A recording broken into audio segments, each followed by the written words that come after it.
അപ്പോൾ ഒരു oscillation simple harmonic ആകണമെങ്കിൽ അവിടെ ആക്ട് ചെയ്യുന്ന ഫോഴ്സ് പാർട്ടിക്കിളിനുണ്ടാകുന്ന ഡിസ്പ്ലേസ്മെൻറ്റിന് ഡയറക്റ്റ്ലി പ്രപ്പോർഷണലാകുകയും ഫോഴ്സിൻ്റെ ഡയറക്ഷൻ എപ്പോഴും മീൻ പൊസിഷനിലേക്ക് ആയിരിക്കുകയും വേണം. അപ്പോൾ അങ്ങനെയുള്ള ഒരു ഓസിലേറ്ററി മോഷനെയാണ് നമ്മൾ സിമ്പിൾ ഹാർമോണിക് മോഷൻ എന്ന് പറയുന്നത്. അപ്പോൾ അങ്ങനെയുള്ളൊരു സിമ്പിൾ ഹാർമോണിക് മോഷനെ സംബന്ധിച്ച് അവിടെ ഫോഴ്സ് എപ്പോഴും ഡിസ്പ്ലേസ്മെൻറ്റിന് ഡയറക്റ്റ്ലി പ്രപ്പോർഷണൽ ആയിരിക്കണം. ഫോഴ്സ് പ്രപ്പോർഷണൽ ടു -x ആയിരിക്കണം. ഇവിടെ മൈനസ് കാണിക്കുന്നത് മീൻ പൊസിഷനിലേക്കായിരിക്കണം എപ്പോഴും ഫോഴ്സിൻ്റെ ഡയറക്ഷൻ. അഥവാ F is equal to -kx എന്നെഴുതാം. ഇവിടെ k എന്ന് പറഞ്ഞാൽ അവിടെ ഫോഴ്സ് കോൺസ്റ്റൻ്റ് ആണ്.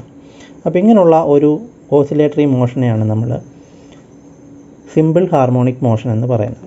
അപ്പോൾ ഇങ്ങനെയുള്ളൊരു സിമ്പിൾ ഹാർമോണിക് മോഷൻ്റെ മാത്തമാറ്റിക്കൽ എക്സ്പ്രഷൻ, അതായത് അതിൻ്റെ displacement at any instant xt is equal to a cos ωt + phi ആയിരിക്കും.